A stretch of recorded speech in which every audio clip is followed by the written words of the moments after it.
नमस्कार, मैं हूं संजय शर्मा। आप देख रहे हैं 4 PM न्यूज़ नेटवर्क। आज़ादी का अमृत काल चल रहा है, हर तरफ खुशहाली है, पूरा देश बहुत प्रसन्न है। ऐसा मैं नहीं कह रहा, गोदी मीडिया के चैनल देख देख कर आपको लग रहा होगा। चैनल दिन रात चालीसा पढ़ रहे हैं कि देश में सब कुछ अच्छा अच्छा चल रहा है। लेकिन हकीकत क्या है ये मैं आपको बताऊंगा, ये पूरा वीडियो सुनेंगे आप। एक छोटा सा अनुरोध आपसे। हमारे कई राज्यों में चैनल हैं, यूपी, बिहार, गुजरात, कर्नाटक, महाराष्ट्र। तो अगर आपको उनके वीडियो देखने हो तो फेसबुक को भी हमारी ज्वाइन कर सकते हैं। ये फेसबुक का आपको मैं लिंक दिखा रहा हूँ। फेसबुक पे 4 PM न्यूज़ नेटवर्क को फॉलो करिएगा और दिन भर की ताज़ा अपडेट ले सकते हैं। ये जो आप ट्विटर अकाउंट देख रहे हैं ये 4 PM का है, और ये जो दूसरा ट्विटर अकाउंट देख रहे हैं ये मेरा व्यक्तिगत है। अगर आप ट्विटर पे भी फॉलो करेंगे तो आप खबरों से अपडेट रहेंगे। अब मैं आज का वीडियो शुरू करने से पहले मैं देश के उस शानदार कवि की कुछ कविता पढ़ना चाहता हूँ जिसने इस देश में क्रांति की कविताएं लिखी और आने वाले समय का अनुमान लगा दिया। अदम गोंड भी हैं, जन सरोकारों से जुड़ी हुई कविता लिखते हैं। इस देश का मर्म लिखा है उन्होंने, इस देश के किसान की पीड़ा लिखी है। मैं कुछ लाइनें आपको सुनाता हूँ। इस युवा पीढ़ी के चेहरे की हताशा देखिए, इस युवा पीढ़ी के चेहरे की हताशा देखिए। जिस्म क्या है रूह तक सब कुछ खुलासा देखिए। इस युवा पीढ़ी के चेहरे की हताशा देखिए। जिस्म क्या है रूह तक सब कुछ खुलासा देखिए। आप भी इस भीड़ में घुसकर तमाशा देखिए। जो बदल सकती है इस पुलिया के मौसम का मिजाज, जो बदल सकती है इस पुलिया के मौसम का मिजाज, उस युवा पीढ़ी के चेहरे की हताशा देखिए। जल रहा है देश ये बहला रही है कौम को, जल रहा है देश ये बहला रही है कौम को।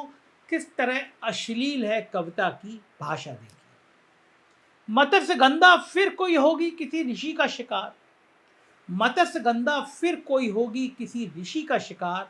दूर तक फैला हुआ गहरा कुहासा देखिए, दूर तक गहरा कुहासा देखिए। ये थे अदम गोंडवी के शानदार लिखने। अब बात करते हैं आज के वीडियो। टीवी चैनलों पर हर साल अमिताभ बच्चन करोड़पति बनाने का प्रोग्राम लेकर आते हैं, कौन बनेगा करोड़पति। वहीं दूसरी ओर मोदी जी के प्यारे दुलारे मंत्री धर्मेंद्र प्रधान बड़े गर्व के साथ, बड़े घमंड के साथ कहते हैं, हम नौकरियां मांगने वालों का नहीं बल्कि नौकरियां देने वालों का देश बना रहे हैं। क्या बात है, कह रहे हैं कि हम नौकरियां देने वालों का देश बना रहे हैं।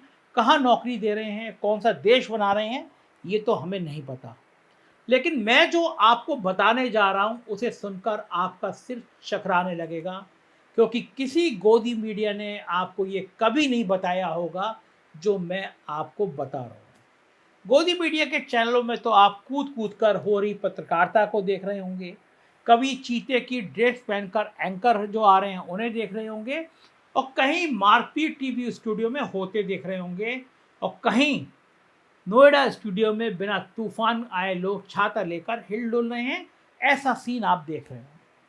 ऐसे में आपको कौन बतलाएगा कि साहेब के अमृत काल में सिर्फ गरीब ही नहीं रो रहे हैं बल्कि अमीर भी हिंदुस्तान में अपना भविष्य नहीं देख पा रहे हैं, और करोड़पति लोग देश छोड़ छोड़कर भाग रहे हैं, विदेशों में बसने पर मजबूर हैं।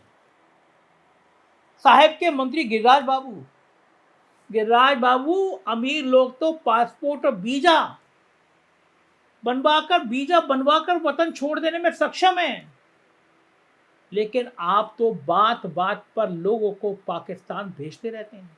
लिहाजा कम से कम गरीब लोगों को तो वीजा पासपोर्ट बनवा दीजिए, गरीबों का बनवा दीजिए, ताकि वो लोग ज़्यादा दूर नहीं तो पड़ोस के बांग्लादेश, वही बांग्लादेश जिसकी प्रति व्यक्ति आय भारत से 1.5 गुना हो चुकी है, वहीं जाकर कुछ दाल रोटी का जुगाड़ कर लो।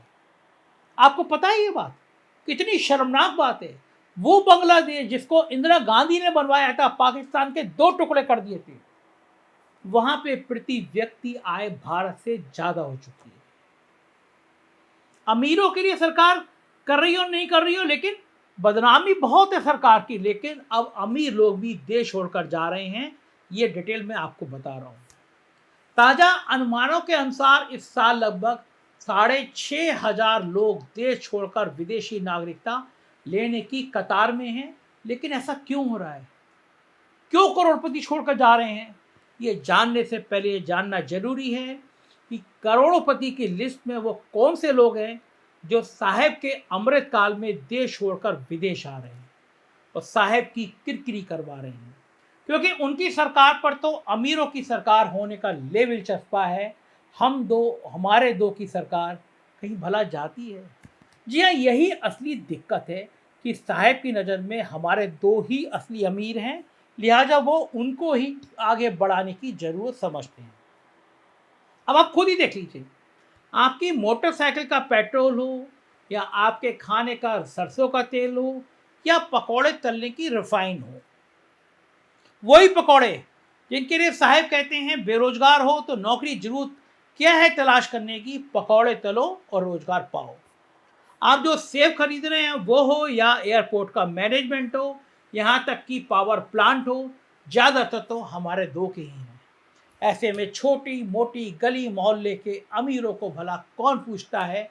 अब आपको छोटे मोटे अमीरों की परिभाषा भी बता ही देता हूँ, खासकर उनकी जो देश छोड़कर जाने को मजबूर है। ऐसे लोग जिनकी नेटवर्थ 8.25 करोड़ या उससे ज़्यादा है, उनको भारत में अपना भविष्य नज़र नहीं आ रहा और वो देश छोड़कर जाने को मजबूर है। 6,500 से ज़्यादा करोड़पति इस समय देश छोड़ने को तैयार हैं। एक रिपोर्ट के मुताबिक अनुमानित 6,500 हाई नेटवर्थ इंडिविजुअल के 2023 से भारत से बाहर जाने की संभावना है। 2023 में वो लोग जाना चाहते हैं। ऐसे में सवाल यह है कि ये सारे करोड़पति जब देश छोड़ के चले जाएंगे तो कैसे विश्व गुरु बनेंगे हम?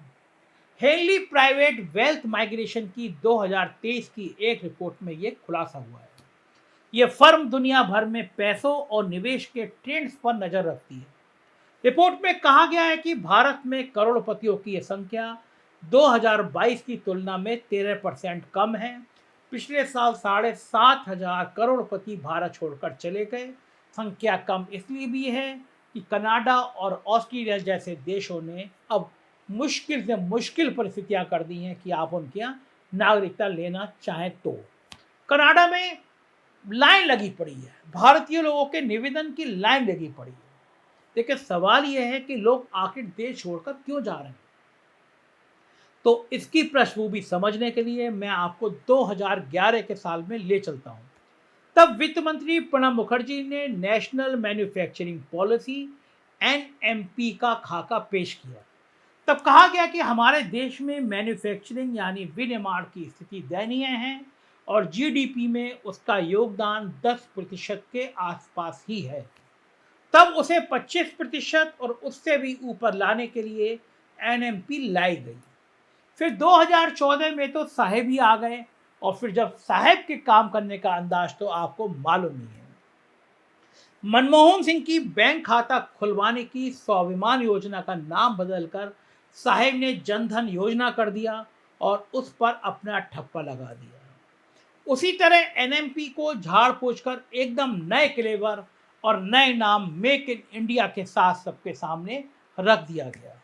लोगों को बड़ी उम्मीद जगी कि अब देश में छोटी मोटी पूंजी वाले लोग भी छोटी मोटी फैक्ट्रियां लगा सकेंगे और उनमें लोगों को रोजगार भी मिलेगा, साथ ही GDP में मैन्युफैक्चरिंग का शेयर भी बढ़ेगा। ढोल नगाड़े के साथ जब स्किल इंडिया मिशन शुरू किया गया और Rajiv Pratap Rudy skill development minister बनाए गए, कानपुर में स्किल डेवलपमेंट का संस्थान खोला गया, तब लोगों को और भी लगने लगा कि वाकई साहेब कुछ बड़ा करने वाले हैं। स्किल डेवलपमेंट होने के बाद छोटे मोटे उद्योगियों को भी इसके लोग मिलेंगे, लोगों को लगने लगा और वो बढ़िया प्रोजेक्ट दे पाएंगे, ऐसी उम्मीद बंधने लगी। लेकिन तभी साहेब के दो फैसलों ने साहेब के साथ साथ छोटे अमीरों के अरमानों पर भी पानी फेर दिया। ये दोनों फैसले बताता हूँ, आपको यकीन होगा कि ये दो फैसले ऐसे थे जिन्होंने सारी तस्वीर बदल दी। पहला फैसला नोटबंदी। साहब बड़े जोर शोर के साथ नोटबंदी लाए। गोदी मीडिया के चैनलों ने साहब को भगवान की तरह प्रस्तुत कर दिया। कहा आज़ादी के बाद का ये सबसे बड़ा फैसला है जो भारत में स्वर्णिम काल ले आएगा, सारा काला धन वापस आ जाएगा। लेकिन इस देश के सबसे खराब फैसलों में नोटबंदी शामिल हो गई। साहब और उनके चारण मंत्री भी अब गलती से नोटबंदी का नाम का भी जिक्र नहीं करते। साहब जानते हैं कि अगर नोटबंदी का जिक्र राज्यों में आ गया तो उनकी बैंड बज जाएगी। इस फैसले ने, नोटबंदी के फैसले ने छोटे मोटे अमीरों जिनके पास 8-10 करोड़ रुपया अपना बिजनेस शुरू करने के लिए थे, उनके पैसों को बैंकिंग सिस्टम में पहुंचाने के लिए लाइन में लगवा दिया। यानी अब पैसा रहते हुए भी आदमी पैसा विहीन हो गया। अब ऐसे में वो अपना उद्यम शुरू करेगा या लाइन में लगेगा, मतलब सबका खेल खराब हो गया। फैसला नंबर 2, महाविद्वान मंत्री अर्थशास्त्री गिरिराज सिंह को मध्यम और लघु उद्योग का मंत्री बनाना। जिस सेक्टर के बूते पूरे दुनिया में जॉब मार्केट ने रफ्तार पकड़ी, उसे गिरिराज बाबू जैसे पाकिस्तान विशेषज्ञ के हाथ में देकर साहब ने दूसरा ब्लंडर कर दिया। हालात ये हो गए कि 2016 से 2020 यानी सिर्फ 4 सालों में बांग्लादेश ने मध्यम, लघु और कपड़ा उद्योग में भारत की संभावना को खत्म कर दिया। आज हम और आप जो भी T shirt, jeans, Banarasi sari देख रहे हैं, सबके सब मेड इन बांग्लादेश हो गए। यहाँ तक कि भारत के लोगों ने भी अपनी फैक्ट्रियाँ बांग्लादेश में लगा ली। लेकिन ये सब होते हुए भी गिरिराज बाबू और रूडी जी देखते रह गए। मरहूम अरुण जेटली भी कुछ कर नहीं पाए और उधर साहब फैक्ट्रियां बनवाने की जगह देश में कब्रिस्तान और शमशान बनवाने की बात करते रह गए। हालांकि वो भी बनवा नहीं पाए, क्योंकि यदि वो बनवा दिया गया होता तो कोरोना काल में गंगा में लाशें तैर नहीं रही होती।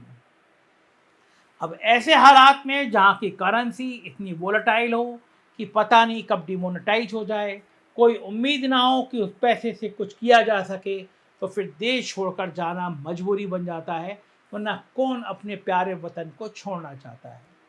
मेरे मित्र जो कनाडा सेटल हो गए, उनका कहना था कि कनाडा में रह रहे भारतीयों ने कहा कि विदेशों में एक धारणा बन रही है कि भारत अब सिर्फ हिंदू मुसलमान का उन्माद पैदा करने वाला देश बनता जा रहा है। जब राज्यों के मुख्यमंत्री, देश के मंत्री, कैबिनेट मिनिस्टर हिंदू मुसलमान के उन्माद को फैलाने में लग जाएं, जब पूरे देश को सांप्रदायिक तेजाब की भट्टी बनाने में लग जाए, जब गोदी मीडिया के चैनल के एंकर हिंदू मुसलमान करने लगे, जब अंबानी के चैनल नफरत का कारोबार करने लगे और अंबानी मुस्लिम बहुल दुबई में हजारों करोड़ की कोठी खरीदने लगे, तो भला इस देश की जलती हुई आग में कौन करोड़पति रहना चाहेगा। साहब अब भी वक्त है, संभाल लीजिए इस देश को। इस देश में प्यार की भाषा को बढ़ाइए, इस देश में अमन चैन बढ़ाइए, वरना देश के करोड़पति जाते रहेंगे और यहाँ पे 80 करोड़ लोग 2 वक्त के राशन के लिए लाइन में लगे नजर आते रहेंगे। मुझे यकीन नहीं है देश बदलेगा, भारत पुराने दौर में लौटेगा। शायद मेरा ये ख्याल, मेरा यकीन हकीकत में बदल सके। शुक्रिया।